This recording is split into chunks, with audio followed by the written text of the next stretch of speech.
Welcome to Shop Talk Live episode number 210. Today, we are joined by two people who actually know how to operate a lathe.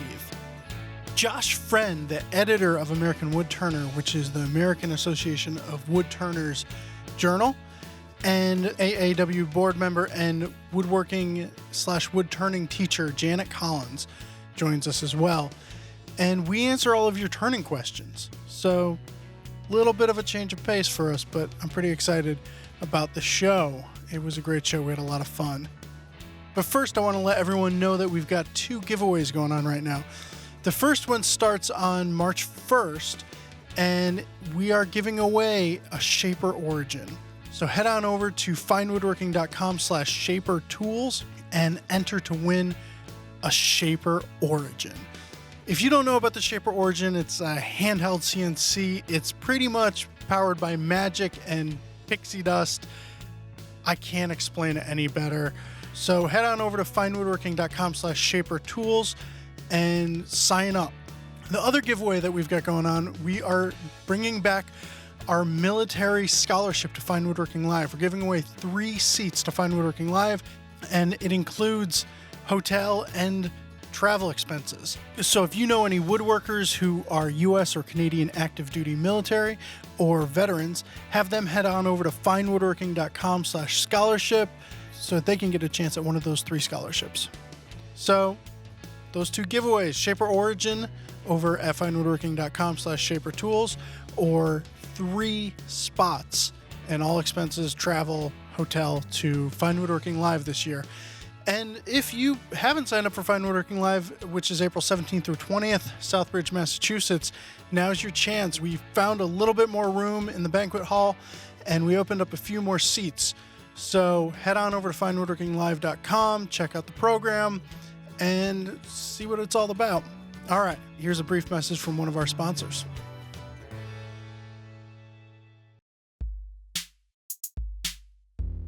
For more than 90 years, Woodcraft has been supplying woodworkers with quality tools, supplies, and advice. For the best in hand tools, power tools, and shop essentials, you can count on Woodcraft from start to finish. Check them out for woodworking classes, free demos, and project advice from knowledgeable, friendly staff. With 75 stores nationwide, you can find a store in your neighborhood or shop woodcraft.com for your favorite woodworking brands. Woodcraft, helping you make wood work since 1928. So I am joined by 2 woodturners. We normally are pretty poor in the woodturning talent in this room, but today we are overflowing. So we have we have Janet Collins, who you teach at Dartmouth College in Hanover, New Hampshire, and you've also taught at North Bennett Street School in Boston. Did you go to North Bennett? I did. I was a student there from 95 to 96, so now you know how old I am.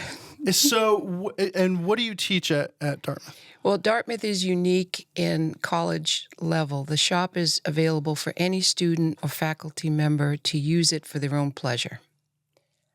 Really? Yes. So if you didn't want to go to Dartmouth already, there you have that as a resource, and it was started back in after the Second World War for recreational purposes for students. And they opened it up for faculty too, so students and faculty could interact and without the academic pressures. We do have some classes that use the shop, but primarily my job is someone walks through the door and says, I want to make a table. I want to turn a bowl. I want to make a bookcase. We get all kinds of things, a whole range of projects that people want. So it's a one-on-one most of the time teaching. Mm-hmm. So normally you're not just turning; you're doing a lot of flat work as well. A lot, yeah. But as an artist, you're primarily a turner. Currently, yes. Okay. I mean, my career as a woodworker has been primarily a custom furniture maker, and with a strong interest always in turning. So that meant mostly spindle turning, table legs, bedposts, made a lot of beds for customers. And that sort of transfers into the bowl turning that I do now. And a lot of the bowl turning I do now has elements of furniture making incorporated into it, such as inlay and carving. Oh, okay. Yeah. So that's sort of where I'm at right now. Okay. So when I have the time, I'm doing something like that. Okay. So, and over here on my left, we have Josh Friend. You are, well, you do fly work as well. But you're primarily a turner, right? Right, primarily a turner. I have done all kinds of woodworking and wood turning. I also have a background in English and publishing, and so my joke is I used to be a wood turner. Yeah. I am still a wood turner, but most of my time is spent working on editing American Wood Turner. Mm-hmm. So it's... And American Wood Turner it's a journal? Right. Or it's the Journal of the American Association of Wood Turners, so the AAW. So let's start off by telling our audience, because our audience, like I was saying earlier, is primarily furniture making based. So wood turning is many times thought of as a different skill set or a different art, but the AAW does. Yeah, it's really interesting because so many woodworkers naturally have a lathe in their shop. Yeah. And yet there's a certain niche of people who, just went off the deep end with it and they caught the bug and that's all they do. And, for a lot of us, the table saw is really a table. And, we do nothing but turning. You're just gluing up segmented rings on it. It is kind of an addiction, but yeah, it's just a great, it's a great pastime. It's a great hobby. And for some, it's a good profession. So the AAW is an organization currently there's about 15,000 members. Wow. It's a nonprofit organization around education. And so the American Wood Turner is the journal of that association. And then in that regard, I don't think of it as a commercial magazine as much as the journal of a nonprofit association, which is quite different. Yeah. And there's also a symposium coming up, right? Yes. Of the AAW? That's right. And I'll refer back to Janet. Janet is an AAW board member, and one of her assignments on the board is symposium chair. Yes. And there is, so actually we're going into our 34th annual symposium, and this year. It's in Louisville, Kentucky. I love Louisville. I have to practice Have saying you been it. there yet? Oh, yes. It's Louisville. I know. I have to practice how to. Louisville. I'm Louisville. not going to try and say it on air, okay? Because someone from that area will see me in the symposium and say, "You butchered it." I lived in Nashville for quite a while, and you knew when somebody was from Louisville because they said Louisville. Louisville. That's like up here. We always joke we're in Lancaster, Pennsylvania, and that's that shibboleth thing of is it Lancaster or is it Lancaster? So Louisville. So it's as Josh mentioned, June 4th to 7th at the Louisville Convention or Kentucky Convention Center. Expo Center. Expo Center, sorry. Yeah. Expo Center. And 3 days of demonstrations, rotations by all of the top names in wood turning. So you buy a pass to come in, and you can sit in all of these demonstrations and learn things. Meet the rock stars of the wood turning world, and there's a lot of rock stars in the wood turning world. It's a really passionate audience. Oh, it is. It sure is. And there's also a gallery, instant gallery, and gallery component to it. So any person coming to the symposium can bring up to 3 pieces of their work for display. There's also a gallery, which an invited juried exhibit of top wood turners' work. There's also potential critiques of all of those. If you're a member and you put something in the instant gallery, you can have one of those top turners critique your work. That is worth the price of membership or entry right there. Sure is. And then in addition, we have a trade show, vendor show with all of the top woodworking companies, whether it's for tools or materials or equipment, that it's bring your wallet. It's, kids in a candy store kind of thing. So, but you're actually able to get your hands on that pole gouge. Right. And actually, on the trade show floor, there's additional demonstrations by the vendors showing off their lathes and their tools. And you can, I don't know if you can try them or you can watch them and you can ask about them and handle them. It's a great opportunity. And also, I believe even if you don't have a symposium pass, you can still go to the vendor trade show and the instant gallery. Oh, okay. Right. Without paying the full price too. Do you have to be an AAW member to go to the symposium? No. Okay. You'll probably get a reduced rate in your entry fee if you are. Okay. All right.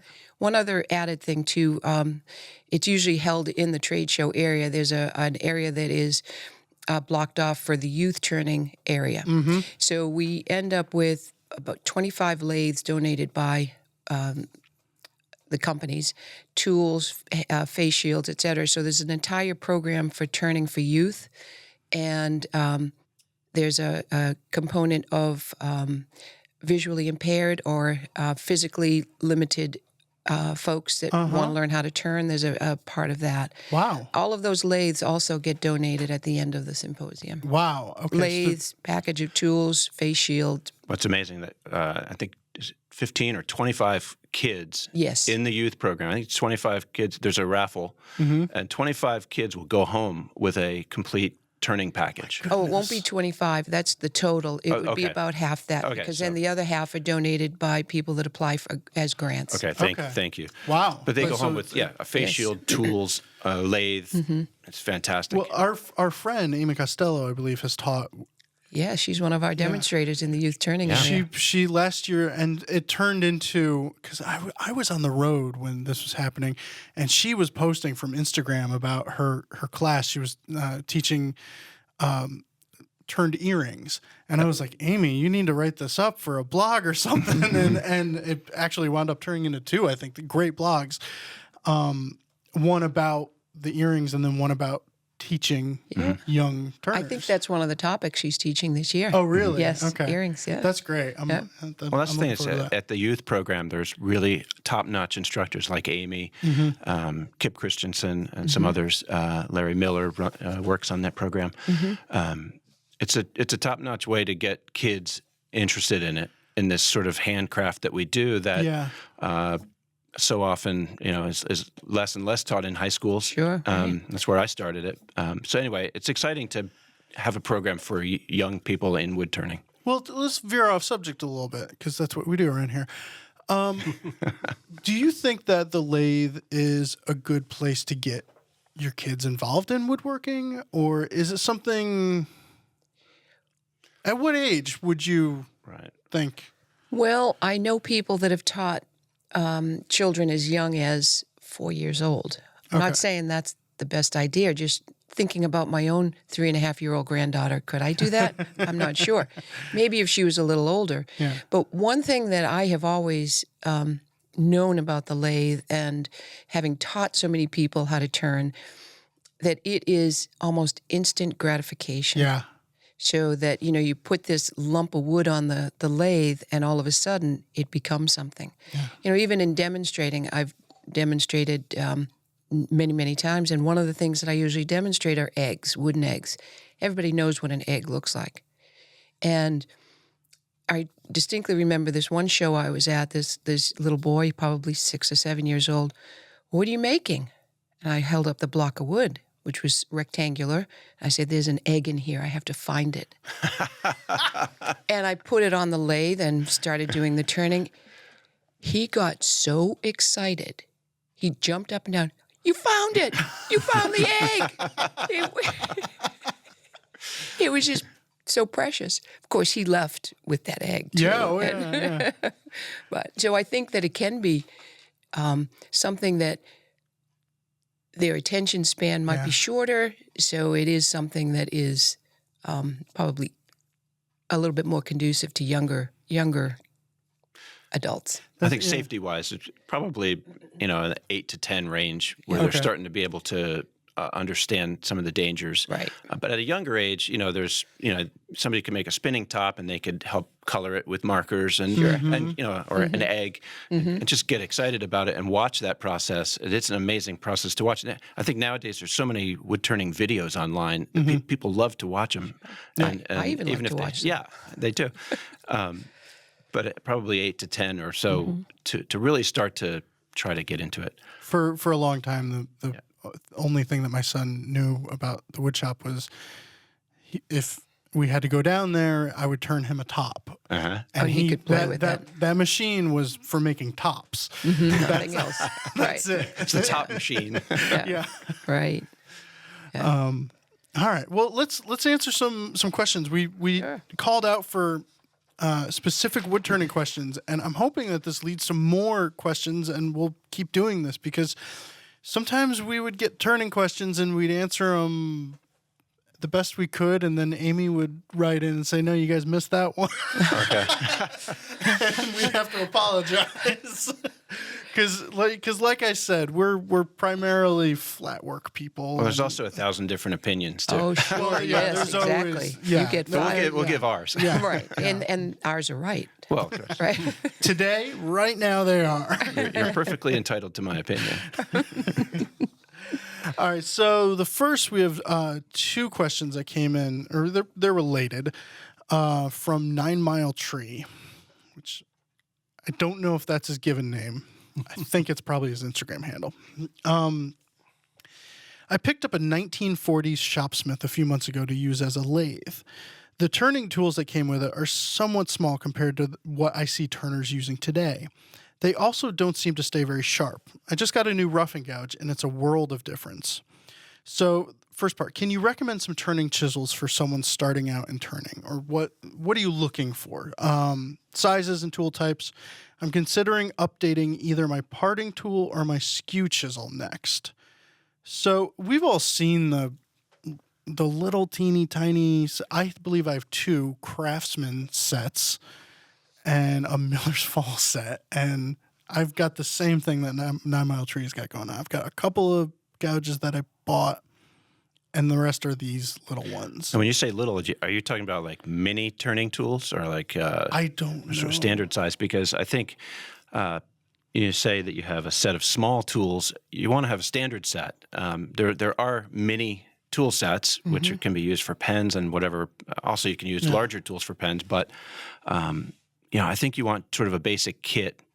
So how long of a handle are you looking to get into? I don't think that they necessarily have to be super long. Right. Okay.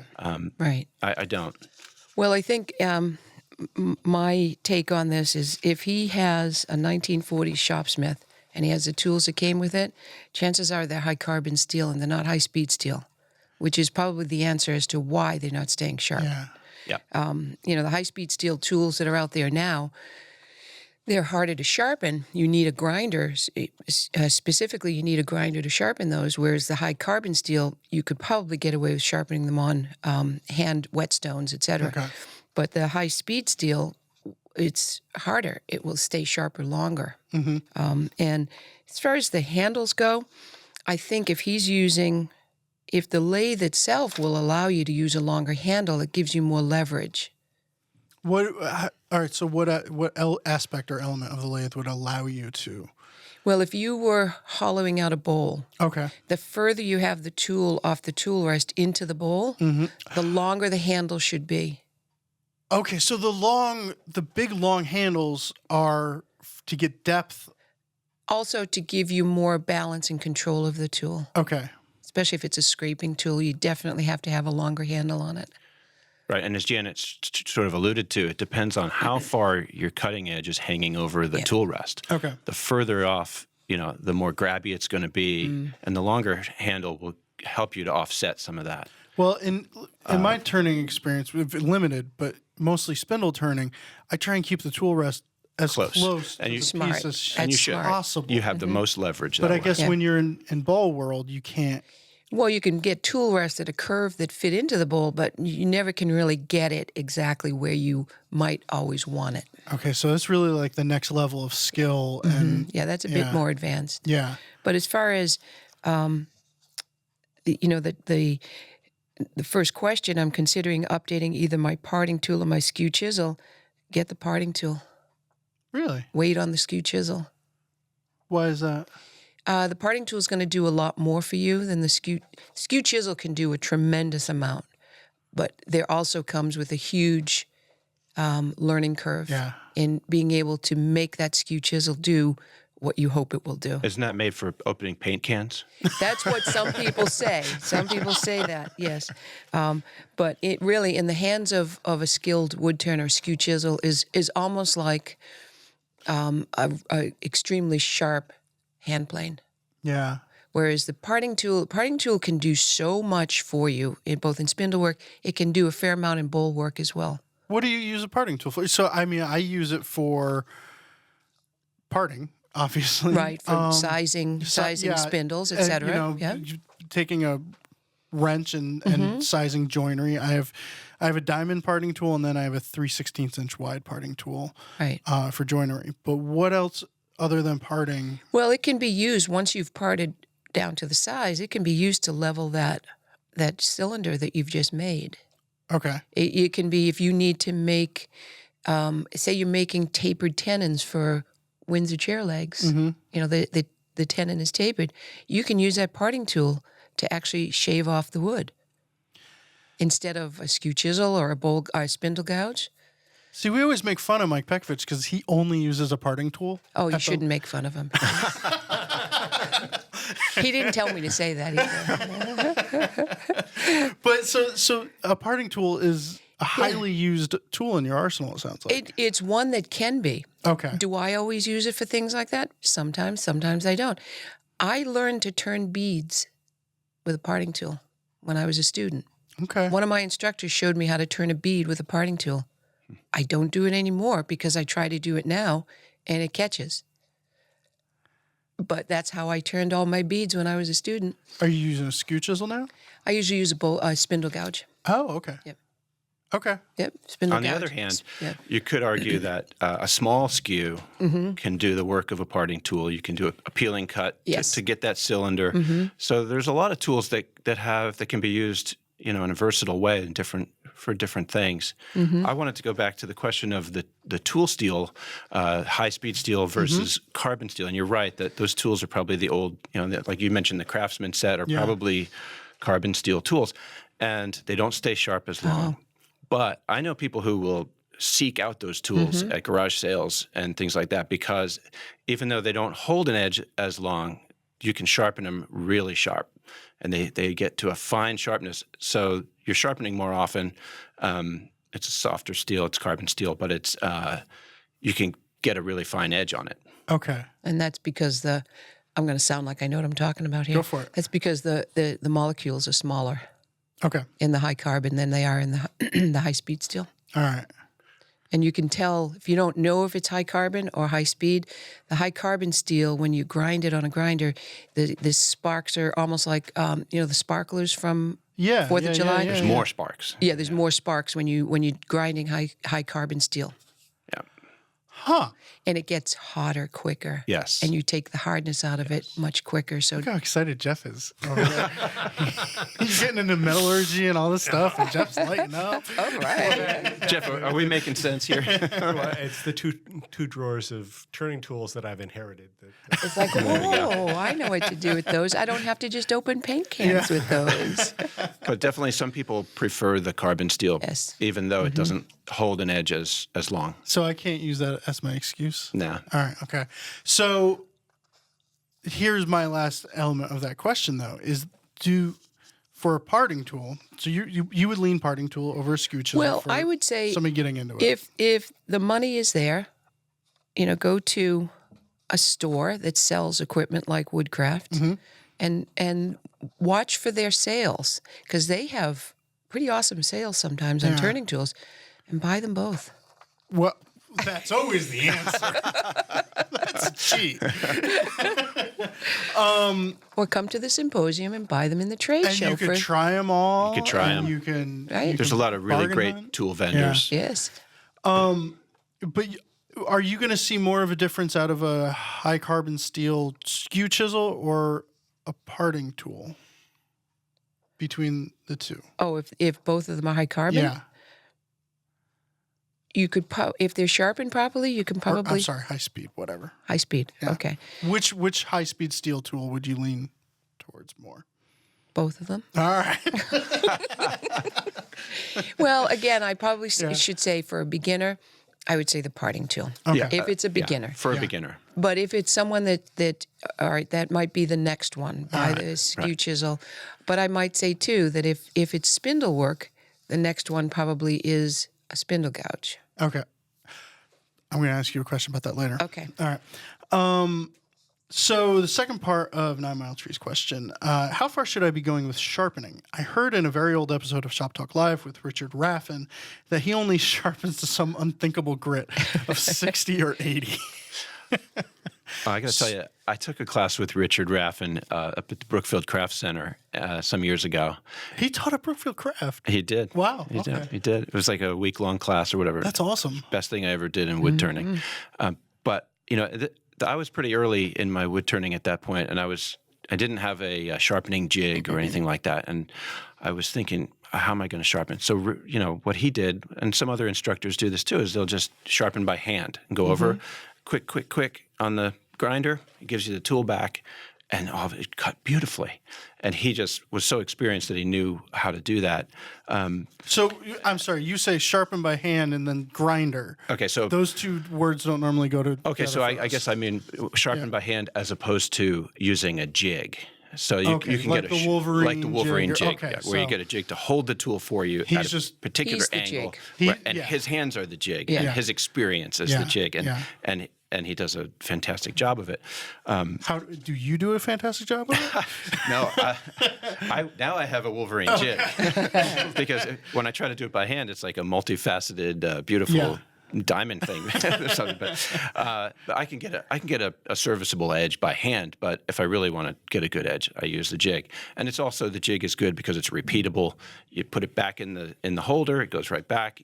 You're not cutting a whole new bevel every time, and you're not wasting as much steel each time you go to the grinder. Are you going straight from the grinder to the piece? I often do, yeah. Okay, so yeah. this is the thing that blows the, the bronze number 4 wielding crowd of going straight from a grinder to the workpiece. Are you crazy? Yeah. Or, because a lot of times, and Janet, I'm sure you could say what your experience is, but you'll get a little burr off the grinder on the edge of the tool, and that cuts beautifully. The burr goes away quickly, and so a lot of times a lot of turners have their grinder very, very close to the lathe, or it's on wheels, and they can move it around. So they turn, do some sharpening, come back to the lathe, make another cut, especially on finishing cuts. And what I'll do is have a diamond hone, so sometimes you can just hit that real quick, and it brings that sharpness right back without having to go to the grinder. So the diamond hone is more maintenance in the middle. Yeah, it's like it keeps you going until the next And you're time. not worrying about the burr. Yeah, I mean, No, it's gone. It's burr's gone gone as soon quickly. as it contacts that spinning wood. That burr's gone pretty much. right. You do the same thing.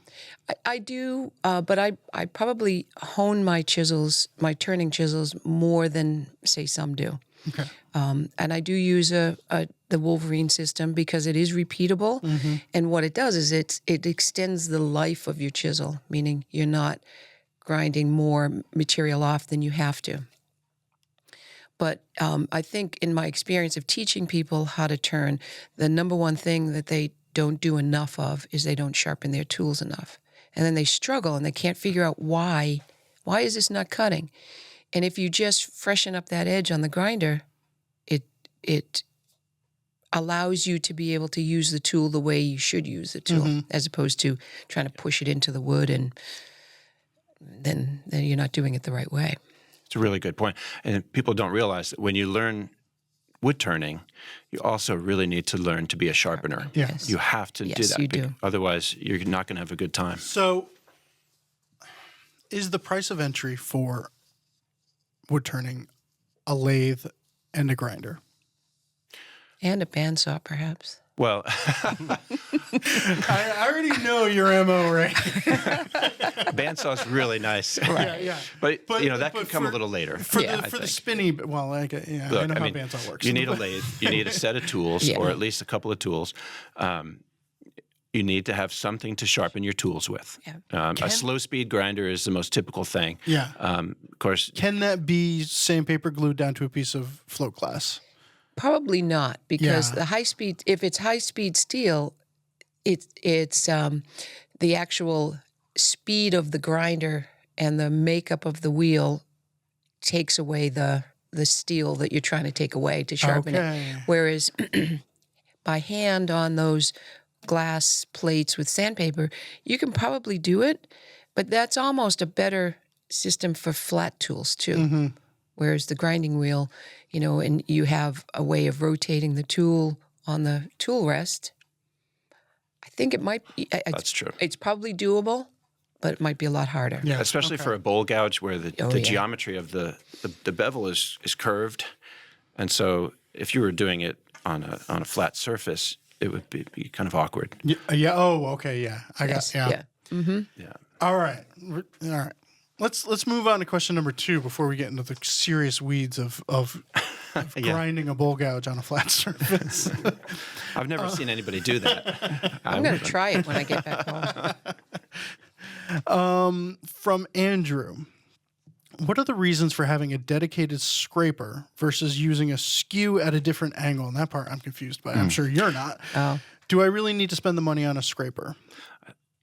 I think I understand what he's saying, that you could take your skew and turn it on its side and present it flat on the tool rest as a scraper. My take on that is that it's a skew has 2 bevels, Yeah. right? And they're equal. It's like a knife edge. Yeah, they're equal bevels. And so by turning it on its side, you're kind of using it as a negative rake scraper, as opposed to a traditional scraper, which has 1 bevel coming up the bottom. If I had a whiteboard, I could draw that, but It wouldn't help our audio only podcast. Right, there you go. So a skew is not a scraper because it has 2 bevels that are equal, and it's more like a negative rake scraper. So a more traditional scraper has the 1 bevel coming up from the bottom. So on a scraper you would use at a lathe, is it the same as a card scraper where you're using the burr? No. Yes, if concept, you're using it's the the burr. same. The concept is the same if you're using the burr. Okay. Yeah. I mean, On a traditional scraper. right. Yeah. I know some people who do use card scrapers On the lathe, yeah. lathe too, Yeah. but it's pretty atypical. Okay. But the theory is the same. Right, and I think that when I saw this, I immediately thought of one of the folks that I sort of learned a lot of bowl turning from when I presented. It was at a hands-on class, I think. This was a long time ago. The skew chisel was very familiar to me as a spindle turning tool, and I was taught to turn that scraper on its flat and use the point of it to refine the shape of the bead, because that long point of the skew fit right into that tiny little wood area, and I would use that as a scraper to refine the bead, and I still do that if I need to. Okay. But it's small, tiny bits of wood you're taking off.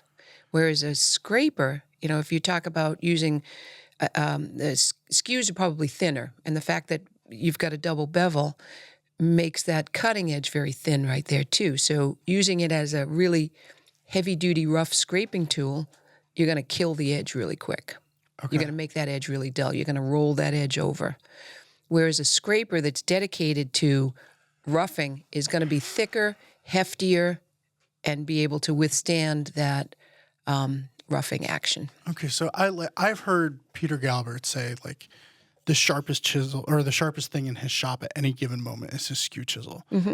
And so you're saying basically doing what Andrew's Thinking about, yeah. is basically just beating his skew chisel, would and be. it's just not worth it to you.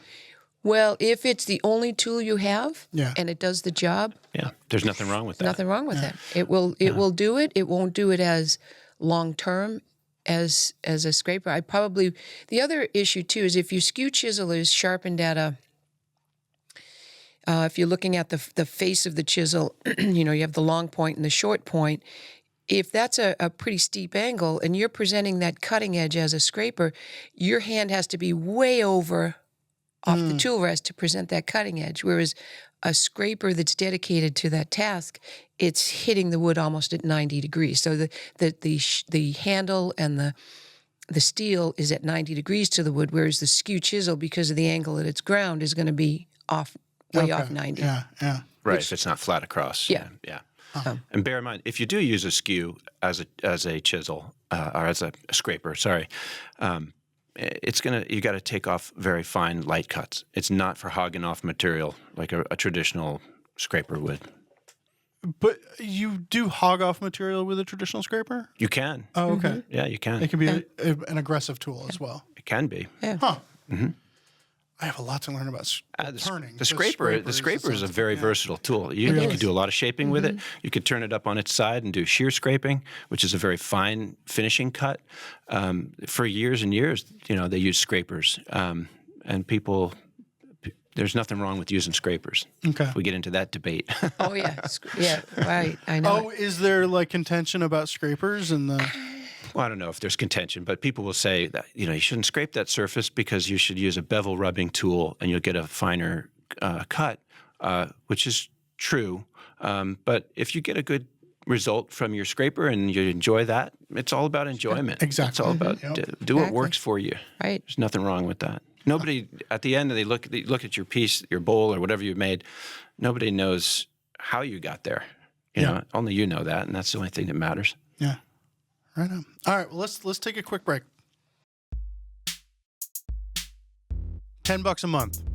$10 a month is all it takes to get a subscription to the magazine, full access to the website, including all of our video workshops, like Mike Pekovich's that's airing right now, and Chris Gochner's and Matt Wada, and some epic videos that go further in depth than anything you're going to find on YouTube. I truly believe the Fine Woodworking Unlimited membership is stone cold the best deal in online woodworking education. So get the subscription to the magazine, get it delivered to your door, and get access to the finest video series that you're going to find on the web. Also, you get access to the complete online archive, which is every issue of Fine Woodworking magazine that's ever been published. All 281 of them at this point. So head on over to the website, click on members, and start your 14-day free trial. If you like it, it's $9.99 a month or $99.99 a year. I'll come right out and say it's $100. But it's the best $100 you'll ever spend towards becoming a better woodworker. All right, question number 3, and this one, Jeff, pull up that photo for question number 3. I love the ingenuity of Jason here. I'm making the base for Michael Robbins' desk in Fine Woodworking issue number 270, and I'm a novice wood turner. I was surprised to find that the rear stretcher length of 49 1/16 of an inch is too big for the biggest lathe I have access to. Furthermore, an online search didn't turn up any lathes that will turn a spindle larger than 48 inches. I guess we should have seen that coming. I was able to make this work by arranging 2 lathes end to end, and he works out of a makerspace with multiple lathes. But how would you make this work using just one lathe? In short, how do you turn really long spindles? A really long lathe. That's the only way? No. Well, no. Not There's the only other way, ways. right. There's But that's the most obvious way is get a really long lathe. Yeah. With most people don't have the space for it or the resources or the desire to. How often are you going to do that unless you're a professional? But the idea that comes to mind is to break it up into shorter pieces and join them using a mortise and tenon. Of course, a mortise and tenon on the lathe is going to be round. The hole is round and the tenon is round. It's still a mortise and It's tenon. still a mortise and tenon. Right, exactly. You try to combine it at a strategic point in your spindle, like in between beads, perhaps, or somewhere where you could easily hide it, maybe with a burn line or something like that. That's what comes to mind for me. Turn it into an element. Yes, yes. And when I saw this question, when you sent it, I immediately thought, oh, right, bedposts. Yeah. Tall bedposts. Have I done that? Yeah, I have done that. And my lathe wasn't long enough to turn a 72-inch long or longer bedpost. So you break it down into components where that can happen. One bed that I made not recently, a fairly bit of time ago, had ball and claw feet, but the rest of the post was turned. You can't turn the section where the ball and claw foot is because it's a cabrio leg. So that was broken. Excuse me. That was broken down into components at a very logical point where the square post transitions into the round post. So let me ask you this, because I was recently saddled with something similar to this, where my wife is a weaver and we're assembling one of her booths for this specific show, and I needed to make dowels 48 inches long that she could fit into her luggage. So I thought of it as a pool cue and did threaded inserts and, and epoxy threaded rod in, blah, blah, blah. Yeah. Getting that joinery dead in the center was shockingly difficult. It is. Yeah. So how is. do you do the joinery for a bedpost or something like that? Well, to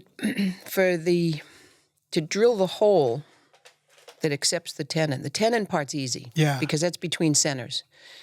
But to do the hole, what I did was I built a carriage that supported the square section of where the mortise was going to be. So that it was the dead center of the square section of that was dead center with the drill bit that was mounted in the Jacob's chuck in the headstock. Okay, so you just jigged up. I jigged it up so that it was, and the headstock had the bit spinning, and the tailstock projected the post into the headstock. Oh, okay. So the carriage. So the opposite of how you're normally drilling Right. on the lathe. That's right. Usually the drill bit is held in a drill chuck in the tailstock, and that's advanced into the spinning wood. And what Janet's describing is the opposite. Well, I prefer that method of having the drill bit in the headstock because that's powering the drill bit. Yeah. I drill press, the drill bit is powered. That's right. Yeah. That's right. Yeah. Right. So to convert that lathe into a drill press is, I've just mounted the section that was drilled onto a carriage that then was projected into the drill bit by the tailstock. That's how I do all of them. That's really clever. Okay. I was thinking another way to make a mortise is you could drill a hole on a drill press, say a big tall floor drill press, before the turning. And that way you've got a hole established, and when you mount that piece on the lathe, you can use that hole as a centering hole, using a cone center in your tailstock. So that way the piece is automatically centered on the hole that's already drilled. And if you drill the hole the exact size of your spur center for the headstock, it's going to bingo. Yeah, there you go. It's fit right in there. Yeah. This is just going next level. Just one up and left and right. But for Jason has solved the issue quite nicely because, Go to the show notes, everyone, and check out this photo because it's fantastic. It's, by putting those two lathes back to back, basically what he's done is he's created a longer lathe. Yeah. And if they're the same height, has that been done before? It sure has. Absolutely.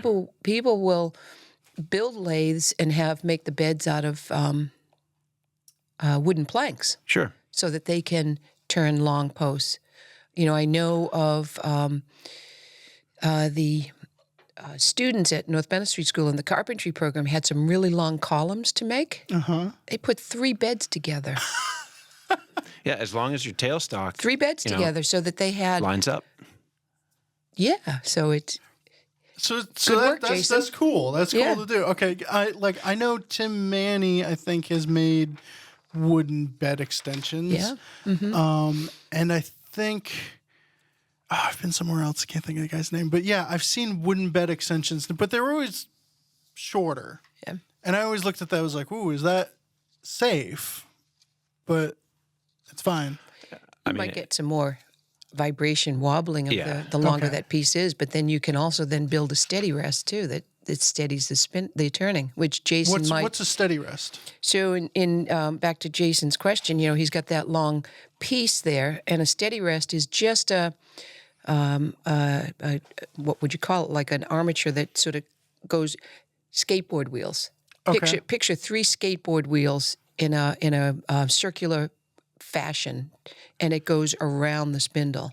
It allows the spindle to spin, but it stops the spindle from whip or non-concentric spinning. Otherwise, turning in the middle of a 49-inch long piece, that's going to deflect away from the tool. Yes, and you can build a steady rest. Something as simple as a block of wood that's clamped to the bedways, that has a post that comes up, that is maybe even just something that has a V notch cut in it that comes right against that spindle turning, so that the turning can't push away from the turner. So they can be simple. Yes. Because I've seen like these big, huge contraptions that look like they cost as much as my lathe. Yes, and they could, but it just, Yeah, they can. How much was your steady rest? I actually don't have a steady rest.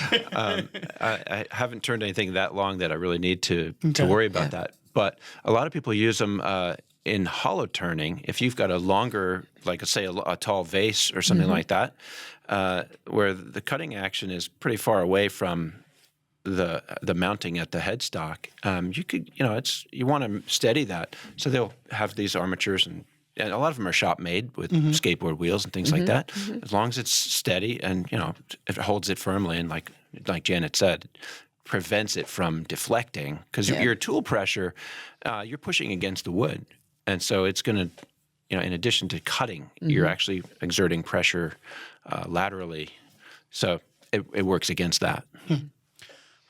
Wow. so the only improvement I could see for Jason is make a steady rest. You'll be Yeah, you can batch them out. I mean, that's 49 inches, that is long. And I've been to Michael Robbins' shop, and I believe he's got a 6-foot lathe. So I have, he's got the Al Breed size lathe. That's just absurd. Keith Gottschall is a turner out in Colorado. Do you know Keith? I know of him. I don't know him personally. Professional turner, and he's got some older equipment, and I know he's got a really long lathe. I don't know if it's 10 feet long or something like that. Heavy duty, and he'll turn massive pieces. So do each of you have multiple lathes? I have 2. You have I two? do. I have 2 also. Why 2? Why not? Well, we know you just like having Tools. Yeah. Well, I think I have the extremes. Okay. I have a 2436 one-way lathe with a 5-foot bed extension.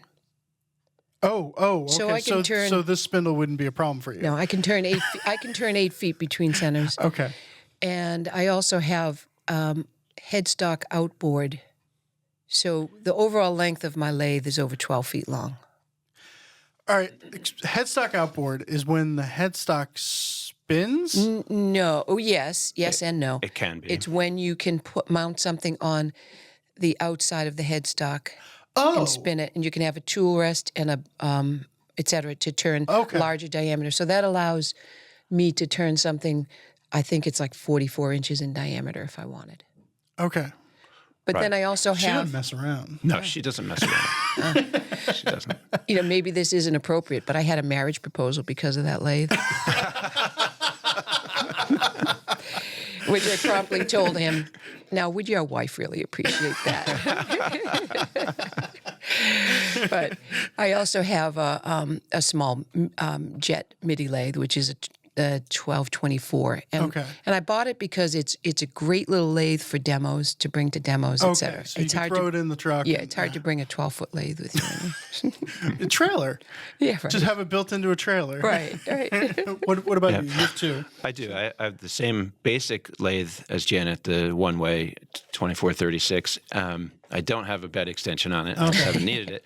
I was going to say one thing is that you can turn small things on a big lathe. Yes, you but can. you cannot turn big things on a small lathe. Yeah. So if you're able to get a larger lathe, it's just more versatile. My second lathe is a very small mini lathe, which was used for demonstrations. Okay. I used to sell stuff at craft fairs, and I would set up a lathe and do demonstrations, and that was a good one for that, turning tops and things like that. But just people would say, "Well, I'm just one tool away from perfection." But so when you're in your shop outside of demonstrations or whatever, you're using your big one ways or whatever. Yep. Both of you. Yeah. Okay. Oh yeah. Yeah.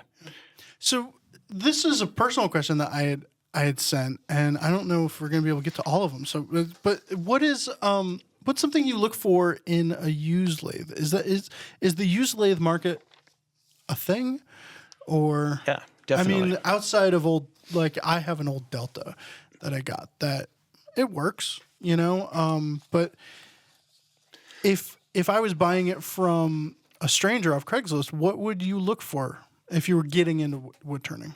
If you're looking for a used lathe, I think first and foremost, you want to look for the same kinds of features that you would look for if you're getting a new one. So you want it to be heavy, so it's going to reduce vibration.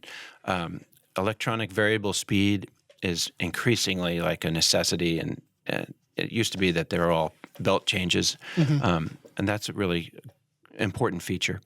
But aside from those things, just make sure everything is functional. Make sure all the locking mechanisms are, not broken, since it's used. Make sure as best you can that the headstock drive center is going to match up with the tailstock live center. Oh, I could see that getting that can get over the years. But also those things can be adjusted.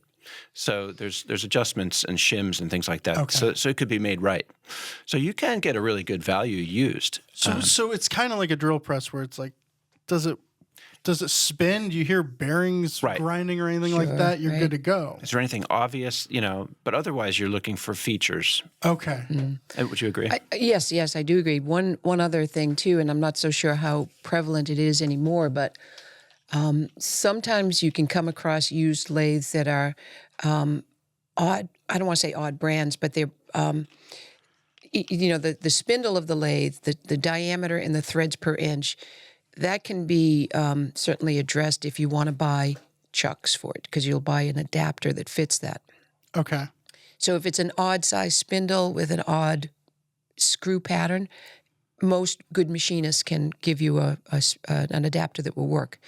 The other thing that can be an issue, though, is if the headstock and the tailstock have a somewhat odd taper. Morse taper.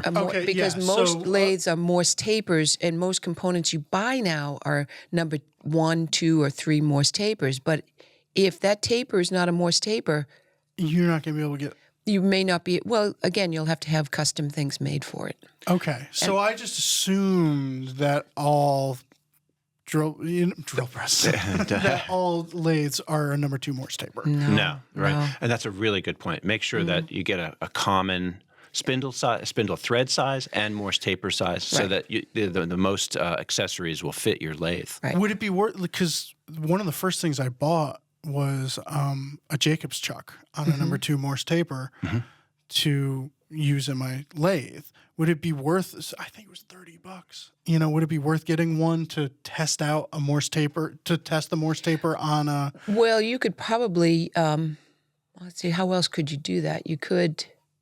Well, you're saying if you're looking at a used lathe, yeah. Well, ideally, if you get the specs on that lathe and look it up online, and say, hey, well, here's an old Delta Rockwell or whatever. Yeah. What did they use? Yeah.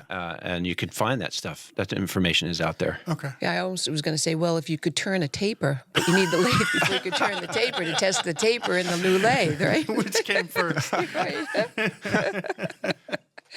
So. All right. Okay. So, one last question, and we'll probably have to answer this one quickish, is from a buddy of mine, Mitch, who he this is one of those things that I didn't think people actually made, but he makes double basses, so the huge orchestral basses. That's what Mitch makes. Everybody should follow his Instagram because it's really interesting. That's cool, Mitch. I got to check it out. Otherworldly woodworking. Yeah. I'll post a link. But I spend all day in the shop wearing the hat of a double bass luthier. Scraps and cutoffs from double basses are very large, and I can usually make some fun stuff out of bass waste, such as bookmarks, cutting boards, kid toys, pizza peels, coffee scoops.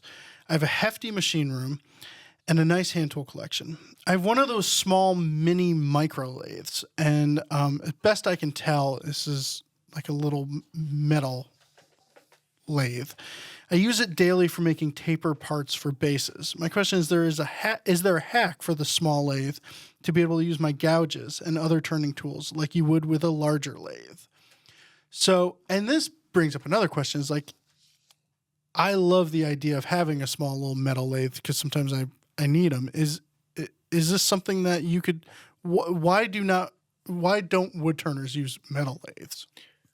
Well, I mean, the most obvious thing that comes to me is that the tool rest is, your tool is held by hand on a wood lathe, obviously, right? Yeah. So you need to have a tool rest that's movable and not fixed to the cutter, which is the situation on a metal lathe. Okay. Yep. So you'd have to rig up some kind of movable tool rest that you use as a fulcrum point for your handheld tool.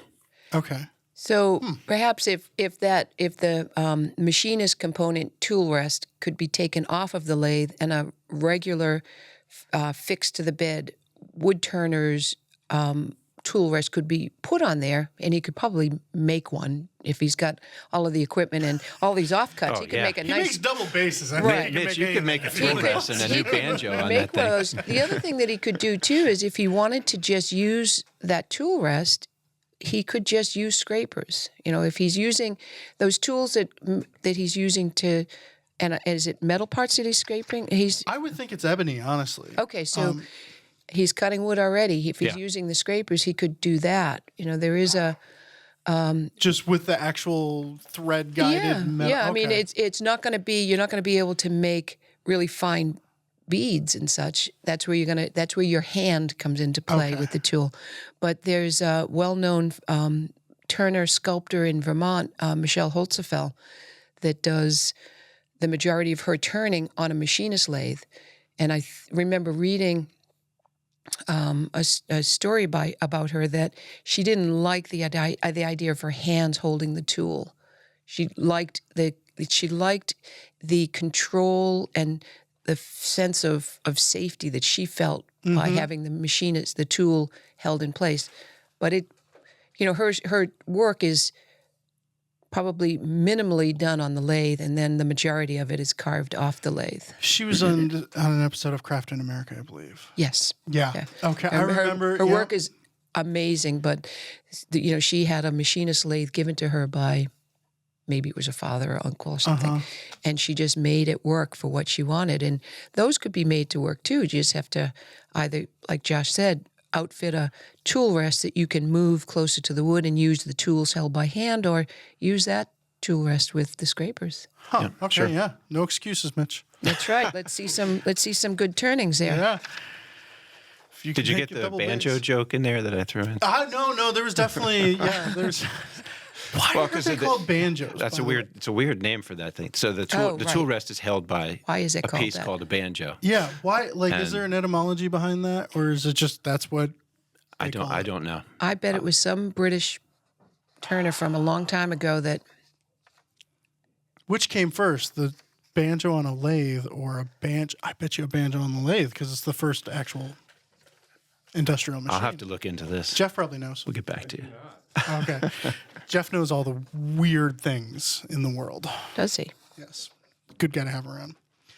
Well, I think that does it for like our first turning extravaganza here on Shop Talk Cool. Live. It's been awesome having you both here.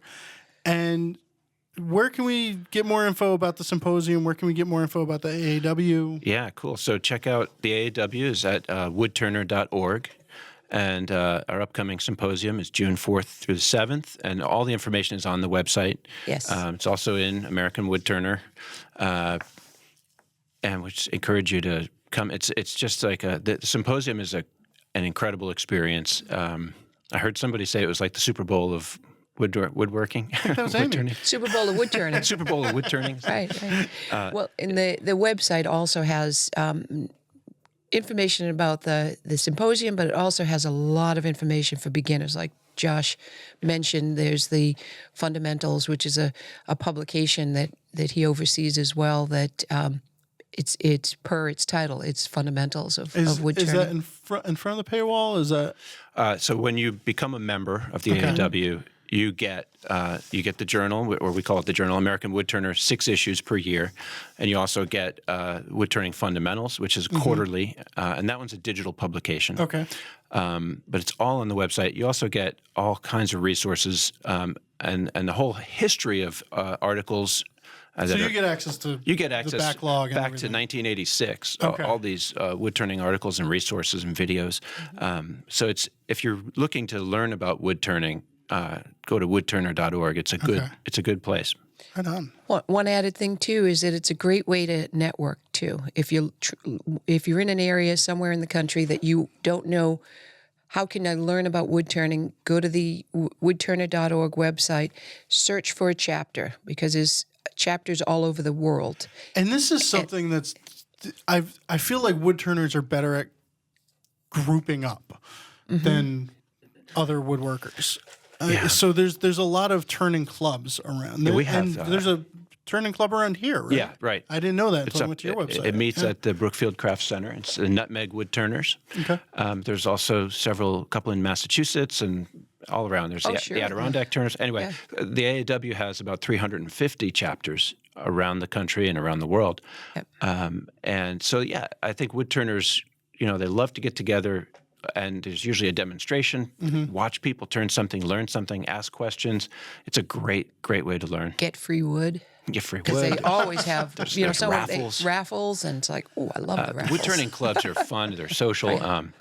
And it's the best way to learn is to have people you can ask questions. And the AAW does that for you, partly through the chapters, but also just through the networking, like you said, Janet. That's great. Awesome.